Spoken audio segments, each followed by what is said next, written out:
we're going to run through this segment pretty quick.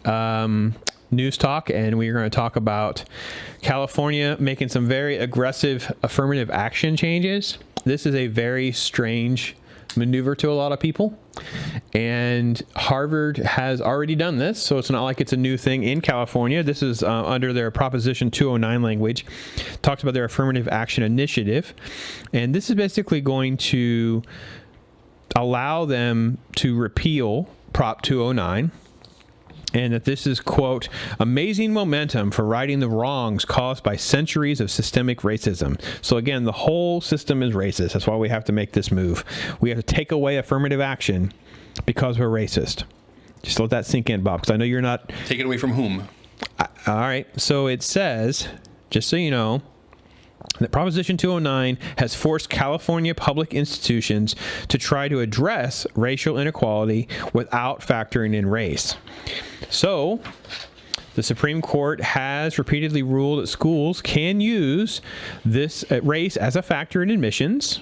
So, Prop 209 prohibits the university from basically equaling the playing field, because once you do race, it means all of these races, right? And that basically currently, this is their motivation. Okay. Asian students are overrepresented partly because Asian Americans are typically more affluent and educated, reflecting historical immigration policy. Daily Cow. There you go. The California system is flooded with Asians. The Asians overrepresent things because they get the same benefits of affirmative action as the Black Americans do. Mm-hmm. So the Black Americans are not as achieving as the Asians because the Asians are rich and they work hard. Right. This is the most racist nonsense I've ever heard. Right. I didn't know this was actually happening. We're in the middle of George Floyd protests, and we have this crazy racist move happening in California. Yeah, this is interesting. This is something Harvard already did. Yeah. Harvard's already done this. This is interesting because this is something that I would have thought I would have heard on Rachel Maddow, but I did not. Oh, okay. Is that being talked about? No. This is a swept under the carpet thing. Because if you actually read it, there's no way to hide that it's biased against Asians. Yeah, so I mean, there's no way to hide it. Yeah, so here we are with obvious discrimination and not being talked about on the normal networks that would talk about discrimination. Jeez, I guess they forgot about the Japanese internment camps. I know. I'm like, what on earth is going on here? I know. Yes. But listen to the racist language that this article has. The Asian students are overrepresented partly because Asian Americans are typically more affluent and educated.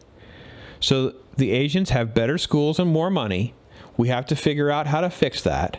So let's just take away affirmative action. Right, and they think that's going to end well for the blacks? But also look back a generation or two, and how were their parents doing? I know, it was worse. They were worse. working their tail off. It was right? That was sooner than slavery was. Yeah. It was horrible. I mean, this is crazy. It doesn't make any sense, but it makes a lot of sense that it's being ignored. Anyway, makes a lot of sense. I had to bring this to the table. I'm this is going to be such an incredible litmus test because we're going to see how the PR handles all of this, right? This will be spun as a way of being tolerant and those kinds. But if you're going to eliminate the race, because I assume this will impact, because Prop 209 affects everything, I assume. So I assume businesses. What about different country clubs that were deemed racist?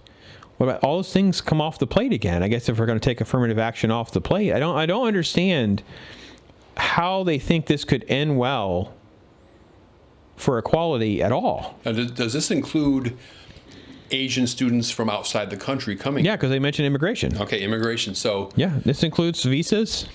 So you're talking about all. So we're talking about not just Koreans and Japanese and Chinese. We're talking about Indians, I assume, too. Anyone, evidently. Asians, yeah. These are all really, really hardworking students, and they probably earned those SAT scores and GRE scores and the grades that they got. And to just assume that one generation ago. But this sounds like it would.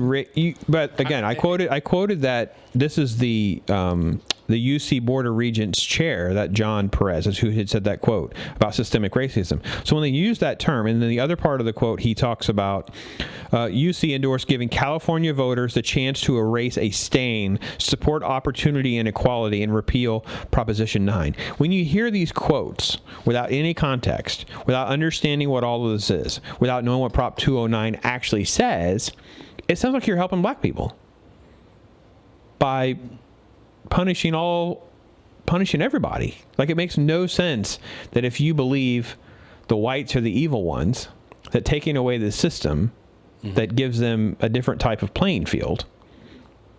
I don't understand. And then in your language, it talks about that they're affluent. I'm like, I cannot believe, because none of the other races are mentioned. That's another thing that bothered me so much when I read all of this, that only the Asians were mentioned.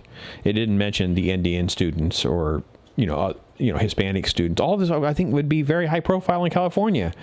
And no, it is literally just the Asians. Yeah, very sketchy. Very sketchy. That's I gotta say. Hey, Rachel. What on earth? How on earth could they? Does this show that the Asians have a lower rung on the ladder when it comes to this? Because, I mean, it basically just shows, they're not the same kind of minority. They don't get the same status. It shows that they don't. I think there's one word that just describes this all for me. It's called envy. Oh, yeah. There's a lot of envy going on, and that's what most of this stuff is anyway, right? Yeah. We've been oppressed because you're looking at some end results. But I've always wondered. Let me give you an example. I just finished watching one of these shows. Right, there's a whole bunch of these shows that are supposed to be propping up the black voice and different movies and things like that. One of those was a TV show, and it's not time to get into the TV show. But one of the things that's interesting is that there's whole episodes and time spent on trying to teach the black woman of today what life was for the grandfather during slavery. So I'm watching all of this, and at the end of this, when this kind of story kind of picks back up again in our time, basically, I feel like, well, doesn't that show how far we've come, how blessed and privileged she is, and how condescending and racist are you to think that you had to teach her that she hasn't lived with any, she hasn't had real racism because this guy did. This thing that happened to him in the past was so much worse. So we need to teach her, the black woman. I mean, it's just like, I don't understand who's thinking this way. Yeah. I don't know anyone who's sitting there looking at my students going, well, these Asians have it too good, and we need to make sure we knock them down a few steps. Yeah, it's interesting. I don't know if you ever read the book by Thomas Sowell called Ethnic America. Oh, yeah. So he goes through when the Irish came, when the Italians came. Well, back in the day, the Jews were the Asians of today. Yeah. Would this have happened to the Jews? Because their scores are always the highest. Their grade point average was always the highest. They had the most success, in the business world and elsewhere. Would we have been if such a proposition existed back then? Would the Jews be the victim of that thing? They probably still are the victim of this kind of stuff in a way. But it makes you wonder. And I definitely recommend that book if you ever want to check it out. It's Thomas Sowell, Ethnic America. Very good. Yeah. Anyway, I thought it was a topic of discussion that's probably not getting any play. If you've been flipping channels like you do, and you haven't seen it. No. This is the first time. Well, other than the fact that you told me about it previously. We got to prep it. So, All right, folks, look it up for yourself. Prop 209 is up for repeal in California. And basically, you can read about the diversity and the different things that they're trying to accomplish there, and give me your thoughts on where you think that will land. Where does that will impact different people? Because right now the language is like it's very targeted and very kind of some scary stuff. So stay with us as we kind of move through, squeeze in another topic for you.